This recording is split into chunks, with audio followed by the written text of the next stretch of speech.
title of my message for today is Taking Charge of Opportunities. So I hope you will learn today how to take charge of opportunities. Ayan. So when you take charge of opportunities kasi there is a leadership aspect, no?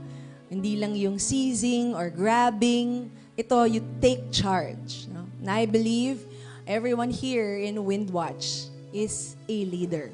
Whether you are a leader in your church or in your office, you or your family, you are a leader because you can influence people. Amen? Di ba yung testimony ni Pastor Min, 6-month-year-old Christian pero nakaka-influensya ng ibang tao. Di ba? And I know many of you are not 6-month-old Christians, no? And so I believe that wind watchers are leaders. Do you believe that? So if you believe that, you say, I will take charge of opportunities. So may basis naman lahat ng to. Since it's New Year, I wanted to share some prophetic words. Ayan. Did you do that? Like at the beginning of the year, you checked out the prophetic words about 2025, about this year, and remember at the last Monday of December of 2024, Pastor Bernie also gave a prophetic word. Amen? For us. So hinanap ko yung mga prophetic. Next slide. Sorry, nakalimutan ko sabihin. Next slide, please. Yan. Yun lang naman. It's just a picture. But anyway, allow me to share some prophetic words. No? Aside from it being a new year for us for most of the world, it is also a Hebrew New Year. No? It started in October. Am I correct, Pastor Art? Yes. Okay. In the next slide, it is now year 5785. Okay? And let me read to you this prophetic word from Jim Gall. Have you heard of him? Perhaps from God Encounters Ministries, yun yung kanyang ministry. The Hebrew year 5785 is marked by the Hebrew letter Hey. Ito yun. Ayan, Hey. Okay, there. Pero yung last ay Hey. Thank you, Pastor Art. Which represents the number 5. No? This letter is deeply connected to the concepts of grace. Sinong hindi nag-usap-usap? Pero si Holy Spirit ang nakikipag-usap. Amen? Breath and revelation. Imagine that. It is also, I'm feeling it. It is also a symbol of God's creative power, as seen in the way He breathed life into Adam. Are there things that are dead in your life? Let the wind breathe. Let God breathe His wind for life. And changed Abram and Sarai's name to Abraham and Sarah, infusing them with new destiny. Amen? The letter He signifies the breath of God, a divine impartation that empowers and guides us into our purpose.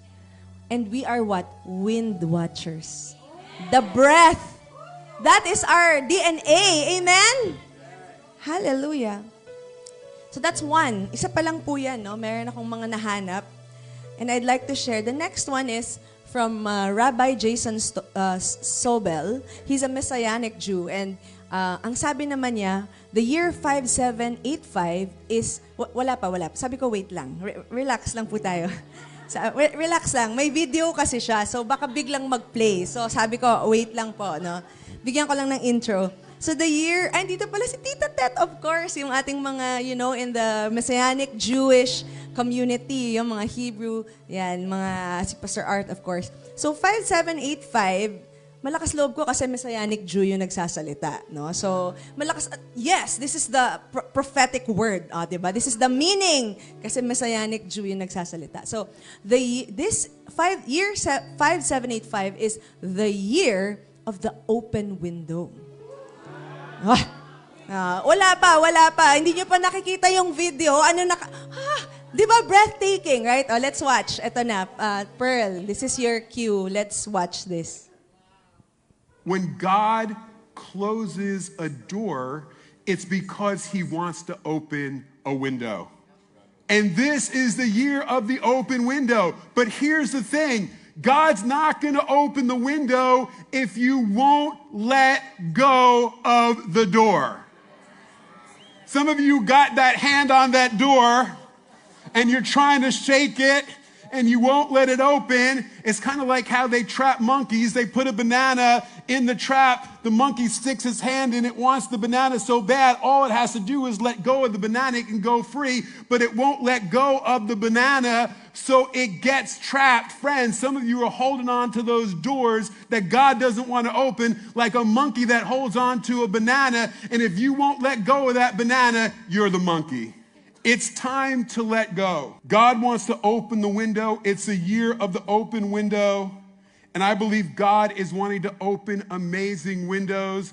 One of the things we'll see is that the letter Hey can mean to behold, like a sudden beholding, like a surprise. And I believe this is going to be a year of surprises. Amen? He's going to do some unexpected things. Some of those things might be things we're excited about. Some of those things might be things that we're not excited about. It's a season of surprises, and we need to be okay with that. It's the year of the open window.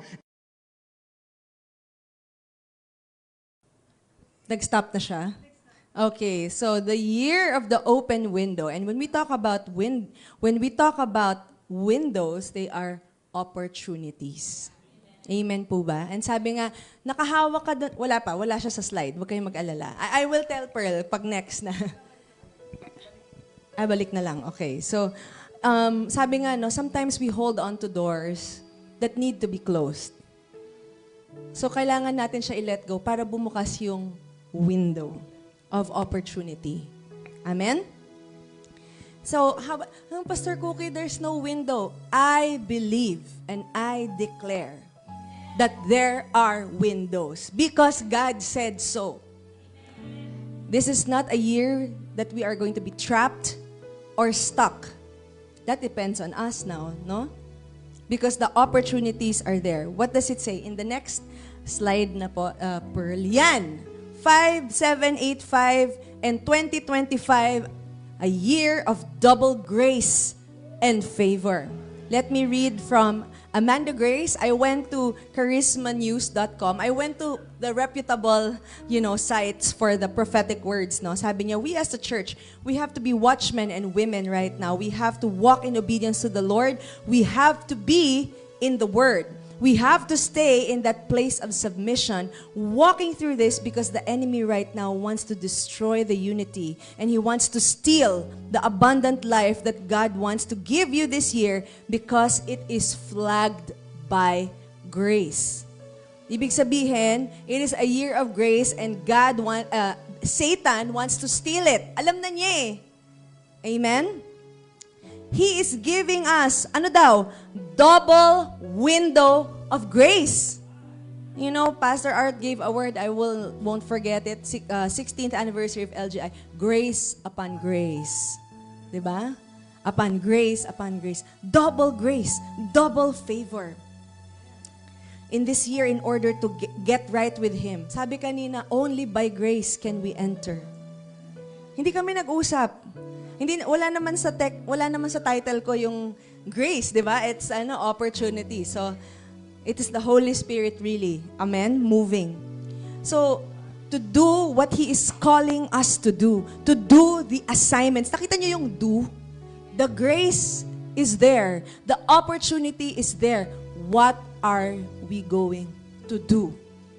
Amen? Kuha po ba natin? That's why the title is Taking Charge of Opportunities.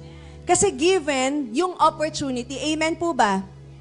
I know it's the start of the year, but I want this word to stick in us that whenever you feel like there are no opportunities, you have to declare, this is the year of opportunities. This is the year of grace. This is the year of favor. Amen? Hindi pwedeng I'm stuck. Hindi pwedeng walang movement. Meron. Sabihin mo, meron. Amen? Amen. So, you have to take charge. That's the challenge. Amen? Hallelujah. This is from Amanda Grace. Next. grace and favor. This often refers to an earned blessing, kindness, or goodwill extended to someone. In a spiritual or relational sense, grace is something given freely, often without expectation or merit. Favor is similar, referring to a special privilege, amen? Privilege or advantage granted to someone. Sabihin mo, may advantage ako. May privileges ako. Amen? I want us to start the year thinking that way. Hindi yung, oh, ito na naman, another year, ganon. This is our motivation. Hindi lang siya motivation na gawa-gawa. It is from God. Amen?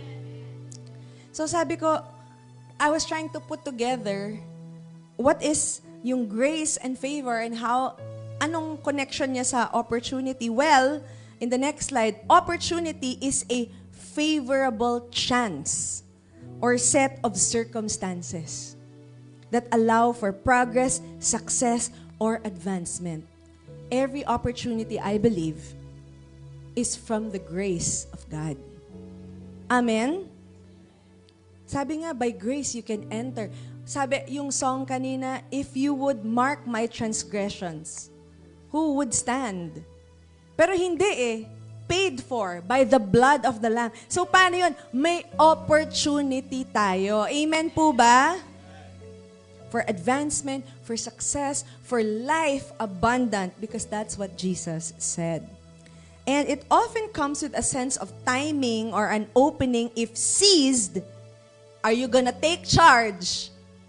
It will result in positive outcome. Amen? So, nandyan na. Nandyan na, anong gagawin natin? Amen?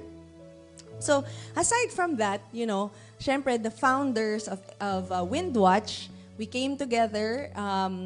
So, the founders are originally, of course, Pastor Mina and Pastor Vida May, myself, Pastor Mimi, who has gone home to the Lord, and Ate Ophel, no? Hindi nyo na nakilala. Most of you don't know Ate Ophel. She is in Iloilo. Am I correct? Tama ba, Pastor A? Yes, Iloilo. And, you know, we contact her every now and then for words of knowledge pa rin. Propeta pa rin natin siya. Amen? And we came together and we also asked the Lord, Lord, what is this year all about? You know, and sabi ni Lord, it's going to be a year that we should have hard teaching. Nako, hard teaching. Because the hard teachings will get you through the hard times. Amen po ba? Amen. I like that, Pastor Peter. Amen. Hindi ka papatalo sa hard times. Tama po ba? Hindi tayo papatalo sa hard time. Kasi may privilege tayo, may grace tayo, may favor tayo, may opportunity tayo. And what does that mean? Every hard circumstance is an opportunity. Amen po ba? It's an kaya pag nakita mo, ito na naman, may opportunity na naman. Amen po ba? So, and that's what kingdom life is all about, no? And so I was thinking, Lord, anong word mo for this message? And God led me, no, to kasi kingdom living eh. So I went to when Jesus talked about kingdom life. And you can find that in Matthew 13. And it starts with the parable of the farmer scattering seed. Thank you, Pearl. And let me read, this is from NLT. It says, listen, a farmer went out to plant some seeds. As he scattered them across his field, some seeds fell on a footpath. Alam natin to, no? And the birds came and ate them. Other seeds fell on shallow soil with underlying rock. The seeds sprouted quickly because the soil was shallow, but the plants soon wilted under the hot sun, and since they didn't have deep roots, they died. Other seeds fell among thorns and grew up and choked out the tender plants. Still other seeds fell on fertile soil, and they produced a crop that was 30, 60, and even 100 times as much as had been planted. Anyone with ears to hear should listen and understand. So this is our first point. How do we take charge? Number one, if we are going to look at this parable or yung teaching ni Jesus, the most important thing is to, number one, catch the word. Catch it. Diba? Catch mo. Take it. Catch. Ano yan bunga yan ng founders meeting. This is our the founders prophecy to Windwatch. Amen? January 1, yes. The founding, the first meeting of Windwatch. We always meet January 1, no? Every year. Walang patid yan, kahit pandemic. This is already our 18th year meeting.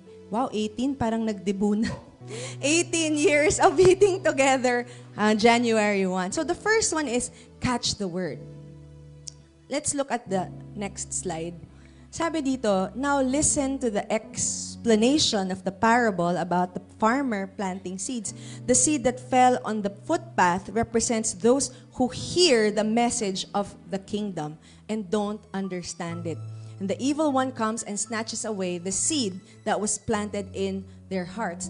Mga kapatid, kung ano mang soil yon, 4 yon, di ba? The fact is, a seed was sown. So or planted, no? Tinanim yung binhi. So, anong gagawin mo? I-catch mo. Amen ba? Kunin mo. Di ba? Mahilig tayo dyan, di ba? Receive it. Receive it. Amen? There is a message from the kingdom. You know, every time you look at a slide or somebody is preaching, if it's for you, receive it. Huwag yung parang passive ka lang na, okay, blah, blah. Ito na naman si Pastor Cookie, nagsasalita, ganon. You know, let it be that it's not the preacher, but the word of God.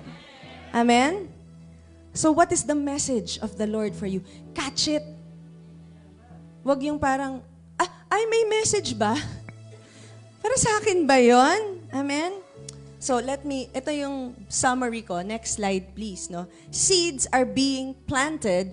Kingdom secrets are revealed. Anointings are released. There is an abundance of grace and opportunity.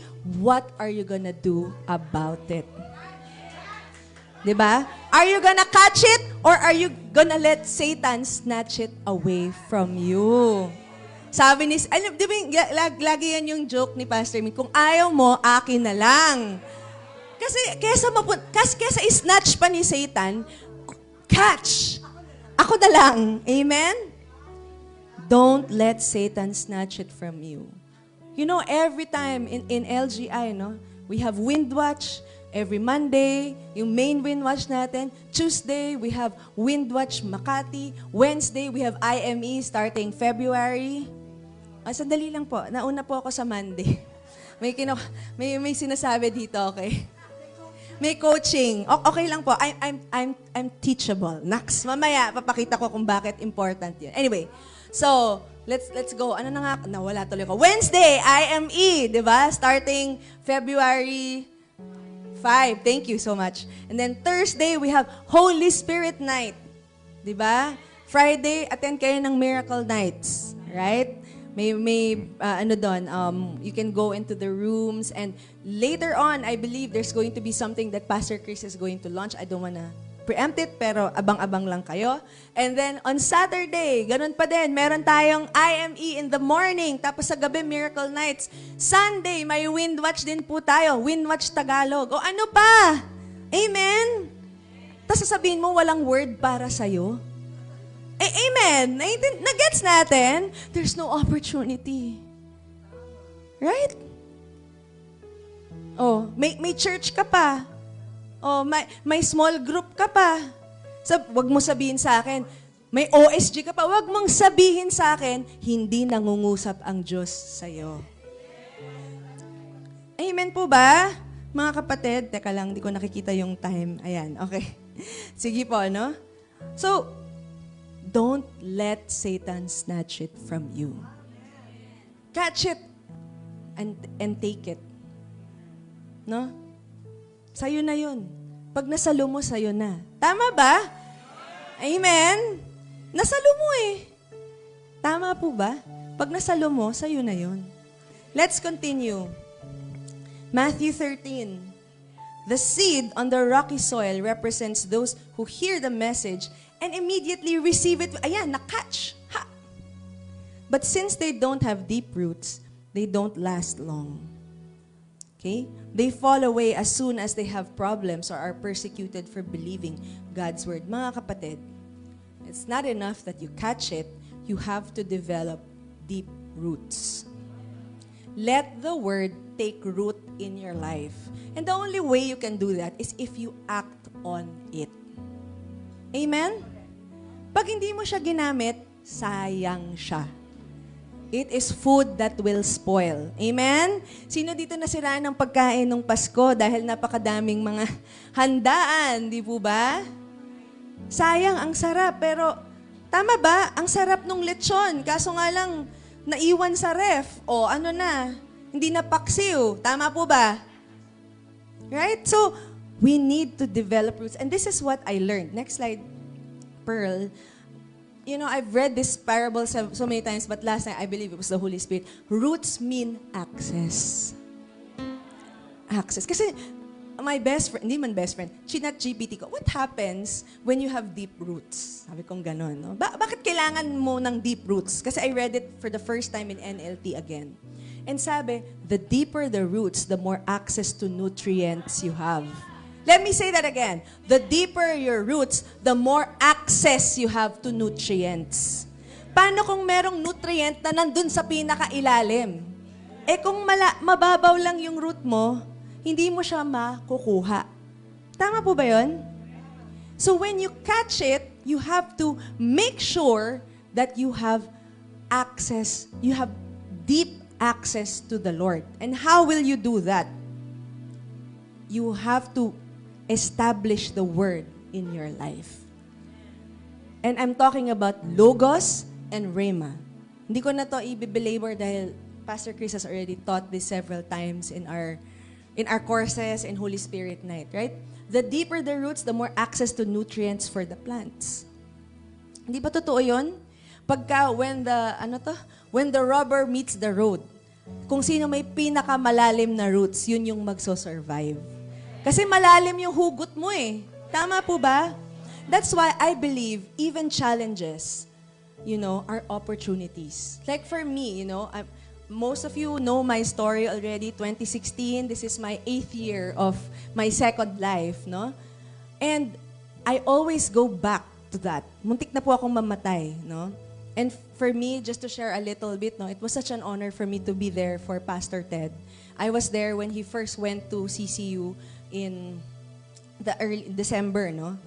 And sabi ko, wow, full circle na ako. Ako na yung nagmi-minister dun sa CCU. Dati ako yung pinagpipray. You know what I'm saying? And that's why for me, what happened to me 8 years ago, yes, it was difficult. Yes, it was heartbreaking. Yes, it was expensive. But it was an opportunity. Kaya pagka may bagyong dumarating sa akin, ang lalim ng hugod ko. Bakit? Muntik na ako mamatay eh. Amen po ba? Amen? That's why your challenges are opportunities for you to develop deep roots. Para mahugot mo.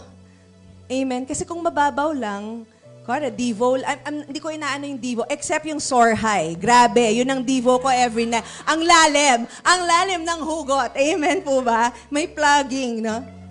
Anyway, so, may hugot. But anyway, di ba, pagka parang wala na. Tuyong-tuyo na ako. I'm not making fun of anyone, okay? Because we've all been there, right? But ang point ko lang, the one who survives is the one who has deep roots. So it's not enough to catch it. What are you doing with it? Umuugat ba sa buhay mo yung salita ng Diyos? may comment dito. May maingay. Dialogue pastor natin. Nagiging totoo daw ba? You know? Right? So next, let's continue. Verse 22. Are we learning something? Next slide. The seed that fell, ito na yung next, no? The seed that fell among the thorns represent those who hear God's word, but all too quickly the message is crowded out by the worries of this life and the lure of wealth, so no fruit is produced. This caught my attention. Usually kasi thorny soil, yun lang yung ano natin, no? Thorny, wealth, ganun. Yun pala, ang point dito, hindi ka namunga. Amen? Kaya ka nag-uugat para mamunga ka. Amen? Right? So, mga kapatid, it's not enough that you catch the word. You have to, in the next slide, the second point is, you have to carry the seed. Anong ibig sabihin ng carry the seed? Next slide, to carry, okay lang, andyan pa rin yung ano, okay mag-alala. Kasi yung iba, yung second point, hindi ko na-picturean, nandyan po. Okay? To hold something or someone with your hands, arms, or on your back and transport it. Gusto ko yung word na yun, no? From one place to another. There is movement. Ibig sabihin, yung seed na nakuha mo, dapat gumagalaw. Amen? I know you've heard this before, that the Dead Sea is dead because it keeps receiving. Wala siyang outlet. So, it's one thing, first point pa lang yon, if you want to take charge of opportunities, catching the word is only the first step. Amen? Akin yun. Praise God, batakaw ka. Ang problema, nandyan lang siya. O nga, nag-uugat nga, pero meron bang nagbe-benefit dun sa pag-uugat? Amen? Right? Meron bang nakikinabang? O ikaw lang? Wow, I'm so blessed. Ang dami nagko-comment. Ano ba yan? Kaya, I hope that's a good sign, right? Hindi negative, right? Okay, I'm mindful of the time. So, you need to carry the seed. So, tinanong ko ngayon si ChatGPT para mabilis, no? Sabi ko, how do plants produce fruit? Kasi yun yung sabi ni God eh. Sabi ni Jesus, ang problema dun sa napunta sa thorny seed, hindi that you were choked, no? But that no fruit was produced. So that tells me, we need to produce fruit. Tama ba? Kailangan may namumunga tayo. Amen? So ano daw yung first? The first part, o parang science, in grade school science, no, is pollination. Okay? It's the first step in fruit bearing. For many plants, pollen is transferred. Everybody say transferred. Ibig sabihin, hindi siya nananatili sa'yo. Amen? Right? It's transferred from one flower to another. Hindi lang ikaw. Amen? I'm so blessed. Ang dami ko ng word, na-collect ko lahat. Like me, dinidikit ko pa sa notebook ko. O ngayon, amen. What's next? What's next? Kasi it's not enough that the seed was sown, that the seed landed on the soil. What happened to the seed? Yun yung point ni Jesus. Amen? So sabi, ito may mga agents ka pa, no? By wind, insects, birds, yung mga destiny helpers mo. And I believe, again, that is favor and grace from God. Wala kasi akong destiny helper. Antay ka lang dyan. Amen? Hallelujah. Wala. Grabe yung mga comments dito. Hindi ko kaya. Again. Okay, next. Buti hindi naririnig sa ano. Naririnig kaya sa stream yung mga comments dito ng ating President Emeritus. Talagang sinabi kung sino yung may comments. Eh. Okay, so kung gusto mo marinig yung comments ng President Emeritus and founder natin, punta kayo dito. Yan. Okay, next. Okay, next step is fertilization. Again, pollen travels down. Travel na naman. Ano ba naman? Dalhin mo. Amen? Dalhin mo yung salitang nakuha mo. Carry the seed that was sown in you. Amen? And sabi, this fusion, so nagkaroon ng fertilization, this fusion creates a fertilized egg which eventually becomes the seed. And the last part is of this, how do plants produce fruit? The next is number 3, seed dispersal. Ayan na naman. Okay, the seeds inside are carried away to different locations.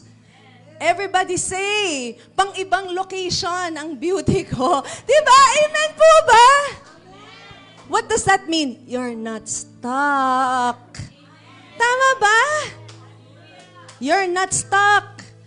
This is a year of opportunities, mga kapatid. You are supposed to be carried away. Carry your seed away. Amen? We're so blessed. Last January, many of our prayer leaders were invited to Aldersgate, carrying the seed to Baguio City. Di ba? O, pang Baguio ka na. Pang Baguio ng beauty mo or ang gwapo mo. Tama po ba? Bakit? Kasi you caught the word and you're willing to carry the seed. Na, ay, hindi ako pwede kasi busy ako sa mga problema ko or sa mga, you know, kung ano-ano ba. Or sabi nga, wala ka kasing friend. Ang saklap. Okay, in some cases, the seeds are dispersed through the air or water. You know, Holy Spirit will just carry you to places. Amen? So I don't want to boast, but in May, I'm going to Texas because I was invited to speak. Paano nangyari yun? May mga email na lang na pumapasok na, are you available? Chu-chu-chu ba? What's happening? Bakit? I caught the word and I'm willing to carry the seed. Amen? Amen po ba? And you know, when you carry the seed, may investment yun ha. Siyempre, apply ka ng US visa ulit. Siyempre, may passport ka. Siyempre, apply ka. Ay, daming comments talaga, hindi ko matake. Ah, ba yan? Okay. Focus. Focus tayo. Di ba? Let the wind carry you. Huwag mong habulin. Dadalhin ka ng hangin. Hahangin ng banal na spirito. Amen? Tingnan mo si Pastor Peter, guest speaker na lang siya sa Aldersgate. Oh my! You know, we're so honored. You know, I'm speaking behalf, of course, of our president and our founder. We're so honored that so many of you, our OSG teachers and our LGI prayer leaders, kung san-san na kayo iniimbita. Bakit? You are carrying the seed. Amen? So ang tanong, the goal of the fruit-bearing plants, bakit naging is yan, no? Fruit-bearing plant is to bear fruit. Ayun, sorry. Pa-edit na lang ako, Pearl. Salamat, no? At tama ba? The goal is, kinabahan ako. Akala ko mali ako. Okay, the goal, tama, that's the subject. The goal of the fruit-bearing plants is to bear fruit. The question is, are we bearing fruit? Amen? Ako, I'm so proud. I believe the reason, you know, that there are so many opportunities for LGI kasi nung pandemic, we launched the OSG program. Patayin nga ulit ng mga OSG teachers natin. Come on, lift your hands. Right? Oo. Bakit? Loud and proud, everyone. Seed carriers. Amen? You are... Daming comments talaga, grabe. Okay, sige. Kinakatch mo yung word. Grabing catch. Grabe. Parang nabumuro na dito sa harap. Okay. Di ba? Are you bearing fruit? Di ba? So, we have to, what do you call this? We have to bear fruit. Kaya yung mega seed dispersal ng LGI is OSG. Amen? And you know, meron tayong mga bagong graduates. Yes, the word of knowledge of Pastor Esther. In 2020, I believe, no, during the pandemic, simula pa lang ng pandemic. So, amen po ba? And I wanna talk about something also next week. We're going to have an opportunity, no? If we really want to carry the seed. Sometimes, tayo seed carriers and we want to sow more seeds. Amen po ba? Next week, we're gonna have an opportunity to make a commitment to the Lord, to sow miracle seeds. No? We're gonna sow miracle seeds. And what's that? Yung mga envelopes natin dyan, no? It's between us and the Lord. Na, Lord, I want to make a commitment that I want to sow miracle seeds. Whatever, kung gusto nyo weekly or every two weeks or every month, basta it is your commitment to the Lord. And that's why, the reason why I'm announcing it today, because next week, we're going to have a call and consecration for those who want to have their own miracle seed envelopes, no? Na ako gusto kong magbigay dito. And again, it's not about the amount, no? We're not saying na kailangan may minimum. No, it's just the fact that you want to sow. You want to carry. You want to sow these miracle seeds. We always show where the wind takes our seeds. Amen? Our different programs. Kids, last time we showed you how it impacted a church in Iloilo. I mean, di ba, most of you have not seen them, and yet, hello, Pastor Chris. Ay, syempre kilala nila sa Pastor Chris. Pastor Mina, kasi nakikita nila sa Zoom. Amen? So we can carry and sow miracle seeds. So next week, there's going to be a call, and I would like to encourage you to pray about it. Okay? So you have a week to pray. Bakit? Because we believe, no? Sabi kasi, God loves a cheerful giver. And you become cheerful when you're set. Hindi yung, ito na yung envelope, nakaka-pressure, kailangan ganito iba. Walang pressure. Kasi alam mo na. Na-decide mo na kay God. Amen? So if you want to, again, wala rin pressure, no? But there will be a call next week, no? For you to sow your miracle seeds. Amen? Let's continue. And verse 23. The seed that fell on good soil represents those who truly hear and understand God's word. Tingnan nyo to, ha? Hear, catch, nag-ugat, tapos nag-produce ka pa ng fruit. Amen? Yun yung kailangan. God's word and produce a harvest of 30, 60, or even 100 times as much as had been planted. Hindi lang doble, hindi lang triple, ano yun? Triple, apaw-apaw pa. Amen? So, my last point, brothers and sisters, naalala niyo ba yung first point? First point is, catch. Number 2, carry the seed. And number 3 is, conquer the soil. You got to conquer your soil. Amen? Kasi may 3 soil na hindi maganda, so to speak, no? Sabi doon. Let's see here. Next slide, Pearl. He explained, this is from Matthew 13:11-13, TPT. You've been given the intimate experience of insight into the hidden mysteries of the realm of heaven's kingdom. But they have not. Others, no? For everyone who listens with an open heart will receive progressively more revelation until he has more than enough. Oh my gosh, yeah, Pastor Girlie, more than enough. Yun yung kanyang, Miss, ano ba yan? Si Holy Spirit talaga po. Hindi po talaga kami nag-usap-usap, no?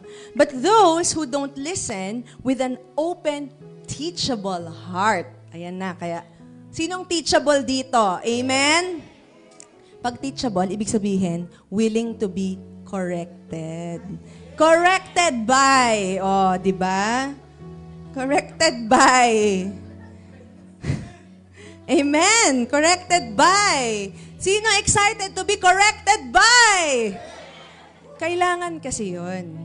Even the tinan mo, pag hindi ka pala teachable, yung akala mong naiintindihan mo, it will be taken away from you. Yikes. Amen? That's why, sabi ni Jesus, I teach the people using parables because they think they're looking for truth and yet their hearts are unteachable. Sabihin mo, hindi ako yun. And they never discover it. Kawawa. Wala eh. Walang opportunity sa kanila kasi ayaw nila. Although they will listen to me, they never fully perceive the message I speak. Can you imagine? That's why, brothers and sisters, next slide is be teachable. Conquer the soil. Conquer your pride. Conquer your fear. Conquer your doubt. You have to conquer the soil. Being teachable isn't just about acquiring new knowledge or skills. Sabi nga natin, Catch, akin yun. Ang dami ko na natutunan sa Windwatch. It also, I was a teacher, and I am a teacher. Pero nung inaaral namin to sa masters, how do you know that the student has learned? Through behavioral change. Hindi mo pwede, alam ko yan. Pero bagsak ka naman sa exam. Mali pa rin yung pag-add mo. Hindi natuto. Tama po ba? There has to be a change na nakikita. Dati, hindi ka magbaborrow. No? Ngayon, wow, natuto ka na. Borrow 1 ka na. Cannot be borrow 1 from 3. Ganon na. That's the behavioral change. Amen? It means there is a demonstration of transformation. That's how you conquer the soil. Magpapatalo ka ba sa lupa? Tama ba? Mas masakit pa nga. Magpapatalo ka ba sa dumi? Dirt. Dear Wind Watchers, this is our prophecy for us, no? Next slide, please. It's time.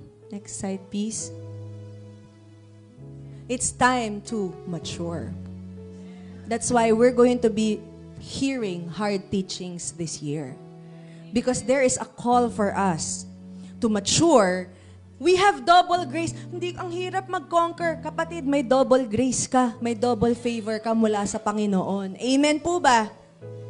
When the conquering gets hard, remember the grace and the favor that is in you. Amen? Alam mo, the battle that we are in, is not a losing one. Hindi ko kaya eh. Oo nga, hindi mo kaya. Only by grace.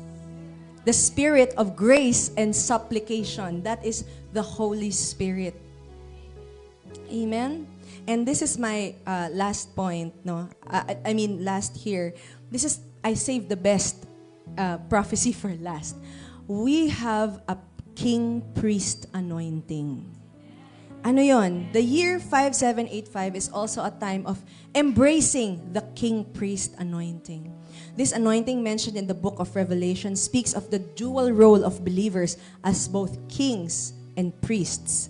As kings, we are called to exercise authority, make decrees, and bring God's kingdom to earth. Carry the seed. Amen. As priests, we are called to minister to God, intercede on behalf of others, and bring His presence into every situation.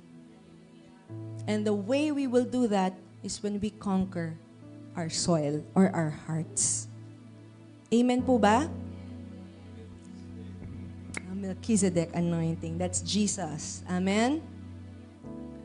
You are anointed to exercise authority, to make decrees, and to bring God's kingdom on earth.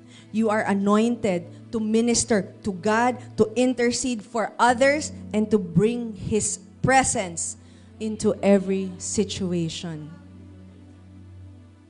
Conquer the soil. Medyo thorny ba yan? Conquer the soil. Trabahuhin, yes. So catching is just the beginning, internalizing it, carrying it, and conquering anything that stands in your way. Amen? Yung puso mo ba yung standing in the way, kaya mo i-conquer yun. Amen po ba? Punong-puno ka ba ng takot? Punong-puno ka ba ng, anong tawag ito? Doubt? Conquer or worry? Conquer the soil. You have the grace. You have the favor. You have the opportunity. Amen? So, brothers and sisters, take charge of opportunities. Last, please, this is my summary slide. Catch the word, receive the word in your heart, carry the seed, nurture, and, dumoble yung and, Pearl, pakita, pass on what you receive. Pass it on. Kahit isa lang yan. Amen?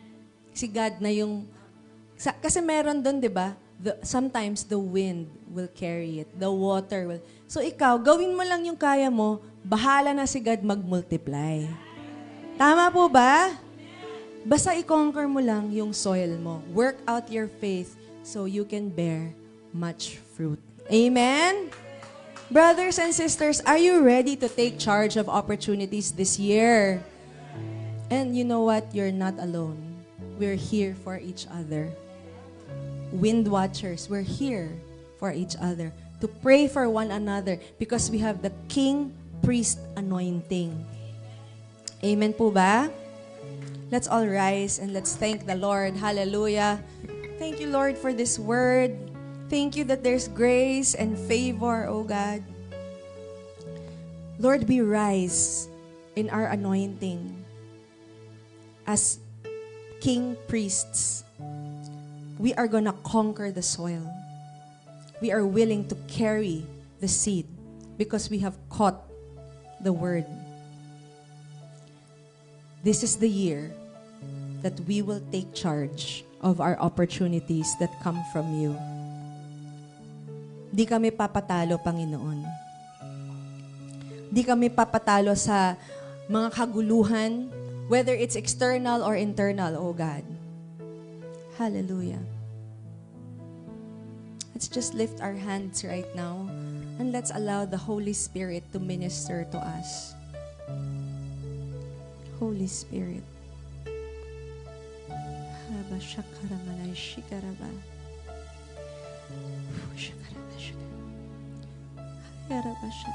I see a vision of a cloud, a thick cloud over us right now. Receive the presence of God.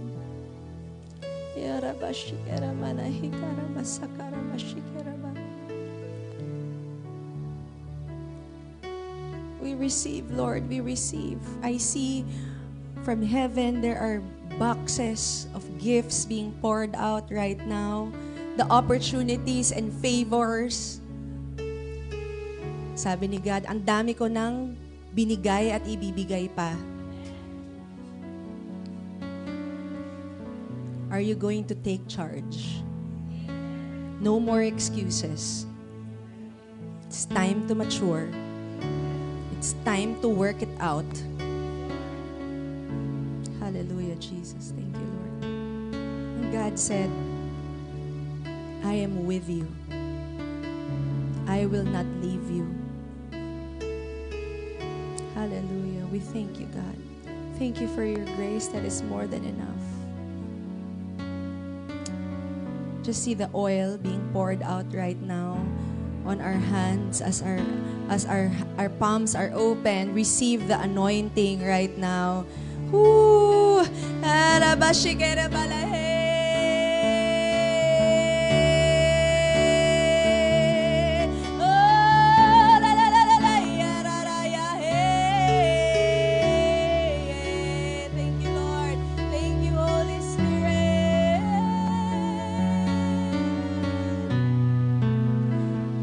you, Lord. We receive, we catch this anointing.